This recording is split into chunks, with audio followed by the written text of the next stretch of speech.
Hey guys, this is Frankie Blooding. I wanted to give you an excerpt from my own voice from the latest book in the Whiskey Witches Peril Wars mini-series. This one is Slipping on Karma Peels, which doesn't really come out really super well for me. It looks fabulous. But whenever I'm trying to say it out loud, it's like, yeah. So, I mean, the good news is I'm not a speaker. I'm a writer. Thank goodness for small things. But, one of the fantastic things about Winona Hunt, she's a new character in the Whiskeyverse, and she is a hoot to write. She's very genuine, which is one of the things that I try to have with a lot of my characters. Although one of these days I'm gonna have to write a character who isn't genuine, and I think that's gonna it may feel a little icky for me, but I feel as though it might be a challenge I have to take. She has a very unique way of viewing the world, and yeah, she definitely has a cool way of describing it. So without further ado, here is her opening scene, probably not the entire one because it is not short, of Slipping on Karma Peels, book number 5 of Whiskey Witches Peril Wars. So, okay, I realized in that moment that as a full-grown 30-something woman, a preteen shouldn't scare me in the slightest. I was still bigger than that little punk, I was definitely smarter than him, and I smelled better.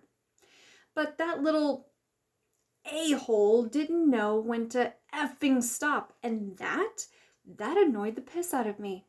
Time for a little karmic placement. That eye roll worthy little twerp picked up yet another one of my bars of soaps, scraped it across his snotty nose, and then put it back. That was the third one in a matter of minutes.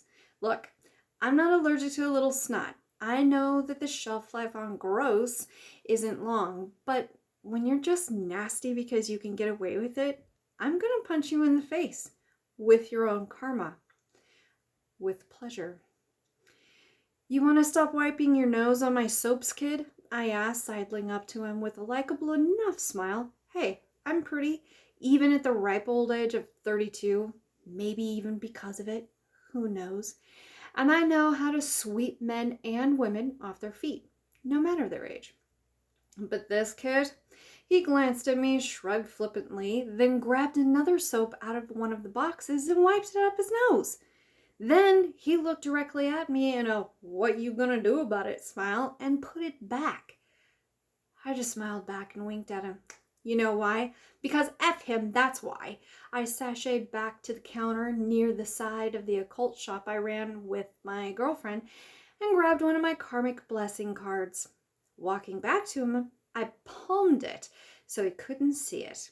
His eyes flared as he watched me, maybe taking in my full appearance. Like I said, I'm not bad to look at, and I own my sass. With my biker boots, fishnets, if I could speak, and ragged black shirt. I like my t-shirt sassy and tight, and I definitely wear bras that make mine not as young as they used to be, but still not that old, so stop judging me tits to stand at attention. Okay, so now here's the thing. When I was younger, this was me. Although I think that she probably pulls it off much better than I ever did. However, I never, ever did fishnets because they're uncomfortable. I don't understand why women wear them because they look fabulous on those who can pull them off, female and male. However, they're not comfy. It literally feels like you're walking in a net. Anyway, I walked past him, leaning in to whisper, "Maybe don't be a complete asshat." I slipped my karmic blessing into his back pocket and kept walking. Okay. Whomper, my personality-enhanced broom, met me at the end of the aisle, peeking around as if he could actually see. Though, could he? I didn't know. I'd imbued him with a personality and the ability to walk and move on his own. I hadn't given him eyes or ears. He just somehow managed to not run into things. Magic, man. It was awesome. I pushed my broom out of the way and back into his hidey corner near the window. I'd stashed a coat rack there, with some material I changed out to suit my moods, and the changing of the seasons, and sometimes holidays if I felt like entertaining the notion of celebrating them. It wasn't for coats, though. It was so Whomper had a place to watch people and not get lonely. A lonely broom was a bad, bad broom. "Stop it," I hissed at him. He wagged his handle, which meant he bashed it like a tail. Yeah, giving my broom life hadn't been the brightest move of all time. After getting Whomper stashed back behind the violet material draped coat rack, I turned to survey, if only I could read, my handiwork and prepared to laugh my butt off. That kid grabbed one of my soaps, looking around to see if I was there. He kinda saw me. I know how to hide my own darn store, all right? Then he smiled and proceeded to wipe that soap up his nose. I just waited. He'd been karmically marked. I didn't need to do anything else. He returned the soap to the box and turned toward his mom. She bumped into a glass tower display, and a large black candle fell and whacked him in the head, cracking and breaking on the floor. "Jeremiah Anderson," his mom screeched. I could be judgmental about that. She was the one who'd bumped the table. She'd caused the candle to fall and hit her head. But I knew she hadn't really been what had knocked that candle onto the kid's, Jeremiah's head. His karma had. The kid's face turned red.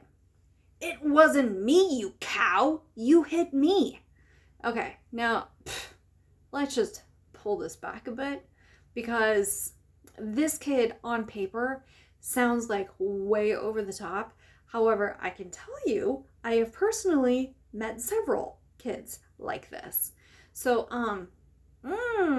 lovely little people who don't know the word no.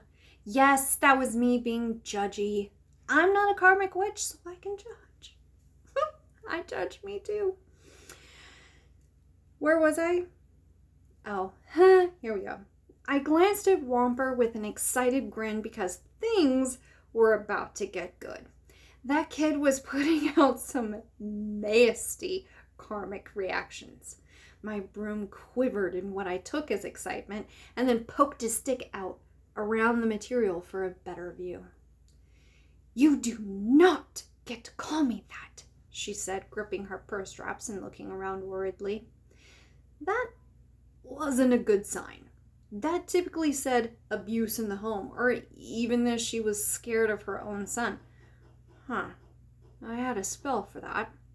It could also just mean that she'd raised a walking temper tantrum and didn't want to get judged. Yeah, I had a spell for that too. "I'll call you whatever I want. Now pick that up." Jeremiah took a step back, his foot finding one of my geode balls. He twisted his ankle and stumbled into the basket that held them. They then rolled out, making it even more tripworthy. He bent down to catch himself as he tipped over, but his hands landed in the soapbox shelf. And then he dumped them all over the floor.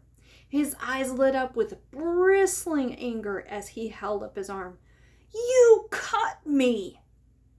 Definitely abuse in the house. I'd step in and handle this soon, but not quite yet. I wanted that blessing to kick him around just a little bit longer. How could I have? His mom asked, her voice small yet assertive, when I was standing over here. Now, clean up your mess before... She glanced around and leaned in. People see.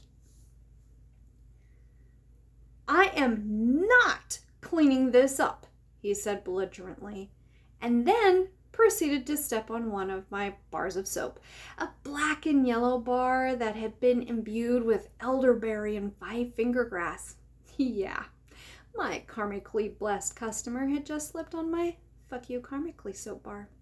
It was a gag gift. The real title was a removable sticker.